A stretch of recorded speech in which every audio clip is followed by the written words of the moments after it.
नमस्कार जय जगन्नाथ दर्शक बंधु एसपी एस्ट्रोलॉजी ओडिशा चैनल रे प्रसारित मासिक राशिफल कार्यक्रम को आपण मानक स्वागत। दर्शक बंधु आज हम आलोचना करिबा जे जुलाई 2025 रे केमिति रहिबो राशि चक्रर तृतीय राशि मिथुन राशि व्यक्तिविशेष मानक पई शुभाशुभ राशिफल विषय रे विस्तृत भाव आलोचना करिबा प्रतिकार सहित। किंतु ता पूर्व आपण मानक एक अनुरोध जदि आपण माने हम चैनल को प्रथम थक रही तेबे वीडियोटी को लाइक करंतु शेयर करंतु और चैनल को सब्सक्राइब करी पाखरे थिबा बेल आइकन को प्रेस करंतु। तो दर्शक बंधु चलंतु आरंभ करिबा आजिर आलोचना जे जुलाई 2025 रे मिथुन राशि शुभाशुभ भाग्यफल। दर्शक बंधु ए मिथुन राशि जार अधिपति ग्रह होउछंती बुध, यार शुभवार रविवार बुधवार शुक्रवार घातवार सोमवार, शुभ संख्या 5 6 8, शुभ रंग सबुज रुपेली आकाशी। दर्शक बंधु ये जुलाई मासरे आपणकर राशि पाई जो महत्वपूर्ण ग्रह गुड़िक अच्छा से स्थिति विषय नजर पकई नवा। मुख्यतः बृहस्पति प्रथम स्थान रे जन्म बृहस्पति, शनि दशम स्थान रे कर्म स्थान रे रहउचंती, राहु भाग्य स्थान रे नवम रे एवं केतु तृतीय स्थान रे अधिष्ठान करुछंती। ये अवस्थिति को नजर रखी आमे यह ही विचार करिपरिबा जे मिथुन राशि लोकंक पई जुलाई 2025 सामान्य भाव में आपणक पई एवरेज लेवल परिणाम दे पारे। जीवनर अधिकांश क्षेत्र रे अनुकूलता रहिबो, किंतु किछि क्षेत्र रे किछि समस्या किंबा दुर्बलता देखिबा को मिली पारे। आपणकर क्यारियर घरर स्वामी बृहस्पति एही मासरे आपणकर प्रथम घरे रहिबे, किंतु एही मासरे बृहस्पति राहुंकर आद्रा नक्षत्र रे रहिबे। एही स्थिति रे किछि अप्रीतिकर परिणाम देखिबा को मिली पारे। कार्यक्षेत्र को नहीं यात्रा करिवार संभावना अछि। एपरि मध्य होई पारे जे एही मासरे आपणको निजर कार्यक्षेत्र रे बहुत बड़ आशा थाई पारे, किंतु यह पूर्ण नहेबार मध्य संभावना रहुछि। शिक्षा दृष्टि जुलाई मास सामान्य भाव में किछि भल परिणाम दे पारे। आपणकर चतुर्थ घरर स्वामी एही मासरे भल स्थिति रे रहिबे। 18 जुलाई पूर्वरु बुधंकर स्थिति अधिक भल कुहाजिबो। बुध प्राथमिक शिक्षार कारक मध्य 18 जुलाई पूर्वरु समय प्राथमिक शिक्षा प्राप्त करुथबा विद्यार्थी पई अधिक भल रहिबो। पारिवारिक मामला रे जुलाई मासरे सामान्य भाव में भल परिणाम मिलिबार संभावना अछि। द्वितीय घरे बुधंकर गोचर सामान्य भाव में परिजनों सहित भल संबंध रखा सक्षम करिवो। जदि मनरे कौनसी कथा अछि तेबे निष्कपट भाव में परस्पर सामने से कथा रखिबा बुद्धिमान हेबो। जदिओ कौनसी बड़ समस्यार जोग नाही तेबे अजथा कथारु दूरे रहिबा उचित।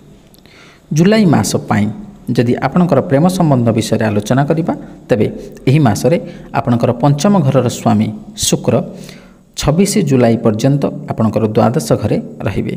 जदिओ द्वादश घरे शुक्रंकर गोचर भल कुहाजिबो, किंतु एही स्थिति दूरतारे संकेत देउछि, अर्थात परस्पर मध्य प्रेम रहिबो किंतु देखा हवा संभव होई न पारे एवं पारिवारिक एवं सांसारिक जीवन में स्वामी स्त्री मध्य संपर्क भल रहिबो।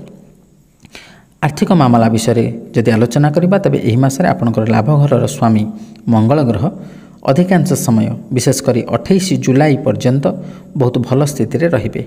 आपणकर परिश्रम और कर्म अनुसार आपणकर लाभर स्तर भल रही पारे, अर्थात एही मासरे व्यवसाय सहित जड़ित लोकंकु भल रोजगार मिलिबो।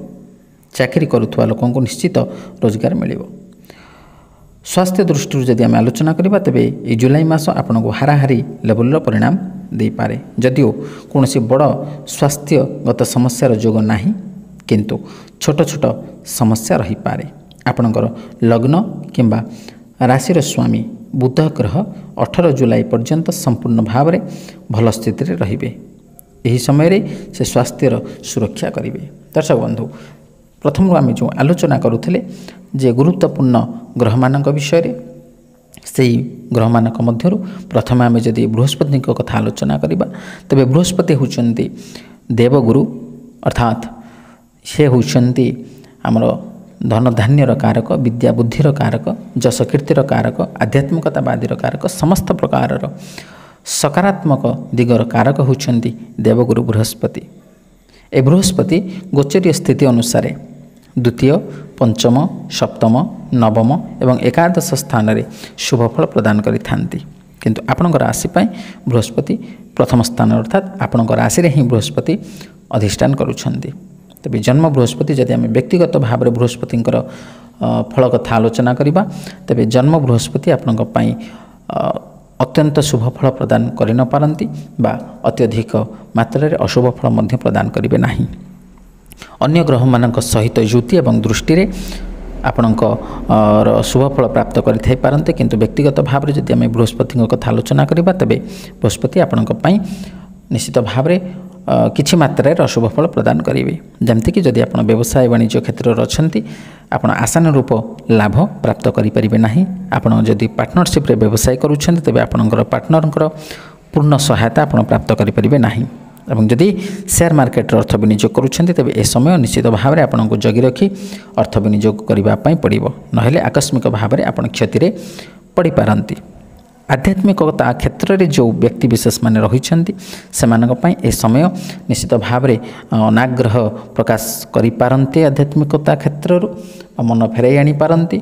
सामान्य रूप से आपणकर जिज्ञासा कमी पारे। एवं विद्यार्थी माने जो माने विद्या क्षेत्र अच्छा अध्ययन क्षेत्र में अच्छा से समय निश्चित भाव में प्रतिकूलता दे गति कर तेणु आपणकर पाठपढ़ार मन फेराई आनी पारती केते गुड़िए समस्या आसीपे से समस्या को नहीं आप अध्ययन क्षेत्र सामान्य भाव में विरति नहीं पारती पाठपढ़ार आपणकर मन न लगिपारे आग्रह कमी जापे। तेणु निरंतर भाव में चेष्टा करूँ निश्चित भाव में सफलता प्राप्त करेंगे। एवं जो इंटरव्यू अच्छी आपणकर जो एग्जाम अच्छी से निश्चित भाव में आप जदि परिश्रम करेंगे ताले सफलता प्राप्त करेंगे। किंतु बृहस्पति सामान्य रूप से प्रतिकूल समय आपण चलुथिबारु हेतिपई आपण प्रतिकार मध्य करेंगे। प्रतिकार आम शेष आलोचना करवा। द्वितीय जदि आम शनि कथा आलोचना करवा तेज शनि होउचंती सत्यर देवता, न्यायर देवता एवं कर्मकारक ग्रह। तेणु शनि गोचरीय स्थिति अनुसार आपण 4टी स्थान में शुभ फल प्रदान करिथान्ति तृतीय, षष्ठ, दशम एवं एकादश। तेणु आपण राशि शनि दशम स्थान में जो स्थान आम साधारण भाव में कर्मर विचार करती। तेणु कर्मकारक ग्रह शनि एवं आपण राशि कर्म भाव में मध्य रही शनि। तेणु निश्चित भाव में आपण कर्म क्षेत्र में आपणकर शनि आपन को सहायता करेंगे, पूर्ण सहयोग करेंगे।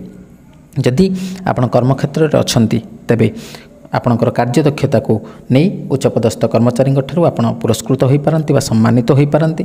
एवं यही कार्यदक्षता को नहीं आपणकर कर्मक्षेत्र में आपण उन्नति करि पारती पदोन्नति मिल पारे। एवं जो माने नूतन भाव में कर्म प्राप्ति निमंते आवेदन करुछंती चेष्टा करुछंती सेमानक पई यह अत्यंत अनुकूल समय। तेणु निश्चित भाव में कर्मकारक ग्रह शनि आपण को कर्म प्रदान करेंगे। एमती निरंतर भाव में चेष्टा करिथान्तु। एवं जेहेतु शनि हूँ न्यायर देवता जदि आप न्याय मार्ग अच्छा सत् मार्ग अच्छा सत् कथा कहते सचोट उपाय अच्छा तेज निश्चित भाव में शनि आपन को शुभफल प्रदान करेंगे। दर्शक बंधु ये आम शुभ अशुभ फल कथा जो आलोचना कले विस्तृत भाव में जो अशुभ फल कथा आम आलोचना कले से अशुभ फल को परित्याग कर शुभ फल प्राप्त करने निमंते आम केत गुड़िए प्रतिकार विषय आलोचना करिपरिबा। से प्रतिकार गुड़िक हूँ आप माता त्रिपुरा सुंदरी को दर्शन करूँ सामान्य पूजा अर्चना करूँ शिव दर्शन करूँ प्रतिदिन 41 थर ओं नमो भगवते वासुदेवाय ए मंत्र को जप करें किंबा आपण प्रतिदिन विष्णु सहस्रनाम पाठ करूँ बलदेव दर्शन करूँ आपणकर बृहस्पति शुभ दृष्टि प्राप्त करने एवं आपण हनुमान चालीसा पाठ करें।